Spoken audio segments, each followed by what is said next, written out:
This Torah class is brought to you by TorahAnytime.com. Okay, good afternoon, everyone. Shalom Aleichem. Welcome back to the Iggeres HaGra. We continue in the holy words of the Gra, where each word is so measured, and we have license to really look carefully and weigh every single word, and why the Gra used a particular phrase or expression, as the Gra was medactic in every word that he said and wrote. In fact, legend has it that the Briskers say that there are three achronim that have a kayach of a rishain. They say, of course, the Reb Chaim and the Malbim and the Vilna Gaon had a kayach of a rishain.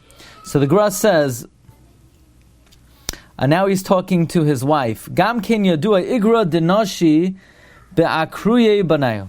The Gemara in Bracha says that the reward of women is by waiting for their children to come home from the yeshiva, waiting for their husbands to come home from the Beis HaMedrash.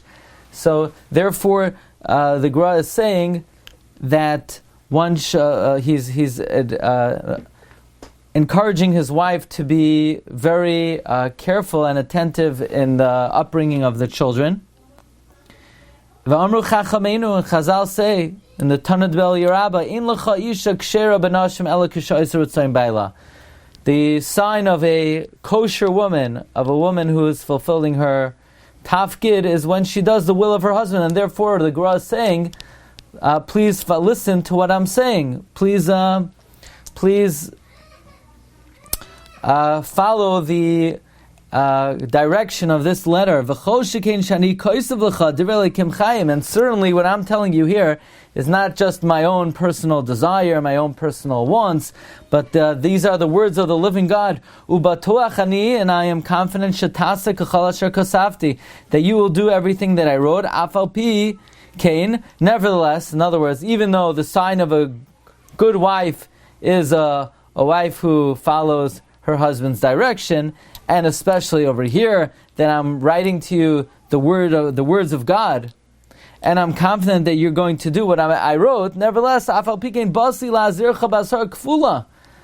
admonishing, I am reminding, I am warning, a double warning, meaning I'm giving an extra azhara, shaloi tishana davar mikasher kasavti. Do not deviate from any detail of what I'm writing.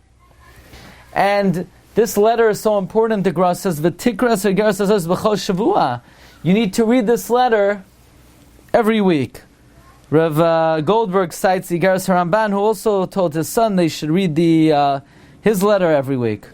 Now, if I were to ask, what is the most important time of the week to read the letter?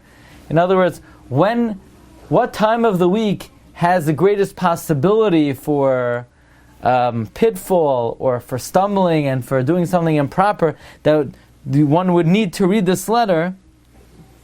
Who knows? What we would imagine is the greatest time of danger of the week. The Gra says, "Uvifrat b'Shabbos koydem ha'achila," especially to read the letter on Shabbos before you have the meal, uv'toich hasuda, and during the meal. Why? Why is it so important to read the letter before the meal and during the meal? Shelo yarbu dvarim b'telem chas v'shalom. Not to speak excessively empty words, heaven forbid. So we see there's a specific hakpada that during the Shabbos meal one does not speak dvarim b'telem. In other words, the Gra is just emphasizing the point that we know already to be true, that a Shabbos meal is not to review the weekly news or the weekly sports or the weekly happenings. The Shabbos meal is for Divrei Torah and Zmiros. And therefore, because everyone's sitting around the table and it's more casual and people are eating and it lends itself to idle conversation, the Gra says you should specifically read this letter during the meal, not to Shaloi yidabru dvarim b'telem chas, not to speak dvarim b'telem. V'chol shekein chas, and certainly Heaven forbid b'lashon hara ki yotze b'hem.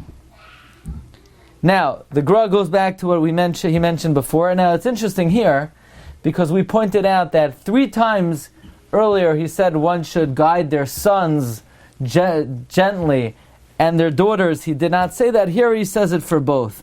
I request from all of you regarding that which was written before, please guide the sons, my boys and girls, v'ikr, and the main thing is b'dvarim rakim, in soft words, b'divrei musar, in words of musar, but hamasyashiv al alev, that can be settled on the heart. Because the purpose of divrei musar is that it should enter the heart, and therefore you should dafka choose the soft words that they should be listened to. And then the Gra says, "Uvifradim nizke alavei la'eretz Yisrael," and all the more so if we are zoicha to come to the Holy Land. Ki sham tzarch leilech ma'oid b'darch Hashem. In the Holy Land, you have to very much go in the ways of God. The ways of God doesn't just mean to learn Torah and to perform the mitzvahs. The ways of God refers to midos toivos and derech eretz.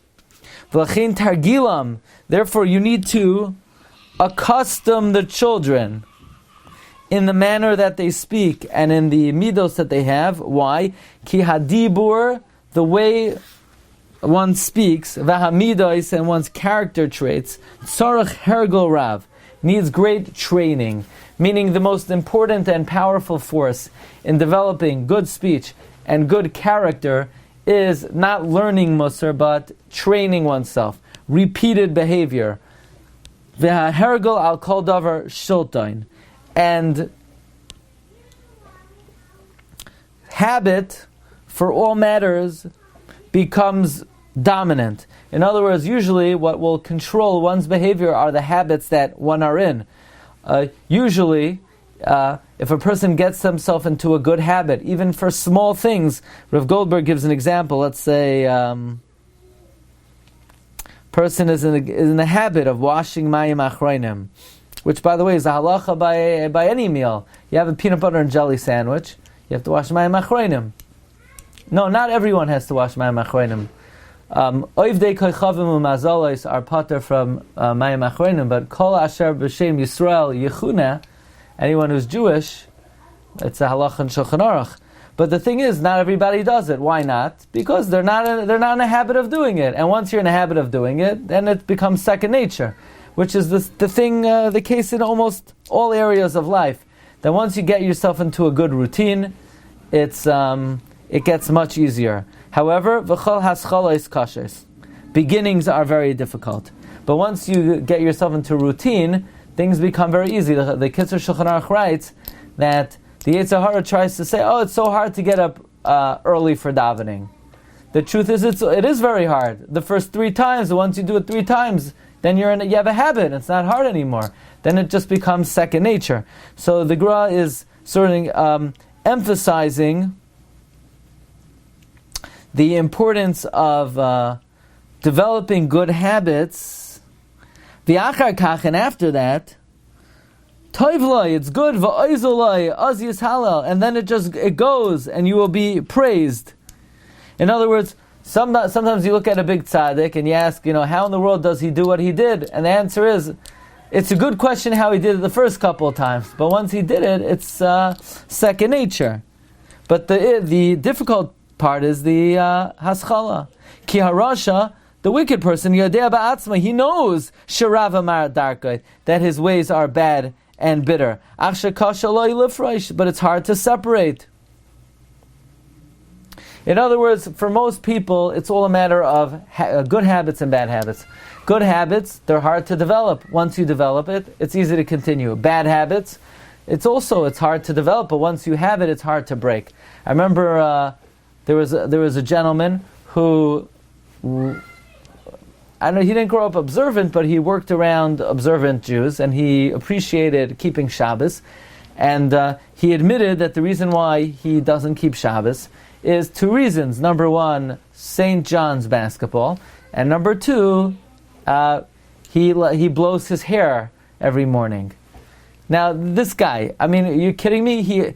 That means if he wants to keep Shabbos, he understands Shabbos is me'ein olam haba. He understands his entire eternity is dependent on Shabbos. He understands the repercussions of desecrating Shabbos. So, I mean, really? St. John's basketball? They weren't even always good. But he couldn't miss a game on Saturday. So is it really so hard to break? Is it really so hard to not watch them? The answer is, it is hard, because when you're in your habit of something, when you get into a routine, it's very hard to break. And many people do not blow their hair Shabbos morning, but for those who get into the habit of doing that, it's very hard to break. So that's what he's saying. The Rasha knows that his pathway is bad, but it's hard to separate. Okay, Rabbi Sai, here's the schedule. Tonight, 9:15 is Daf HaShavua Lamed Beis Amud Beis Yivamas, followed by this week's Iyun Shir on the sugya of Ein Isser Chalal Isser. Everybody is cordially invited Thursday evening at 9:30 on Shas Illuminated, a special Leil Nitol program. Please tune into that. And there's going to be some questions and answers. So if you have any questions, make sure they're easy and submit any questions. No promises whether they're going to be answered or not. And Thursday night, is that on your website, or is it on the same Zoom number here? Unclear so far. Right now it's only on Shas Illuminated. We'll see if it's going to be on the regular Zoom. Okay? Have a good evening. Okay, Shkayach, have a good night. Kol Tov. Mr. Nist. You've just experienced another Torah class brought to you by TorahAnytime.com.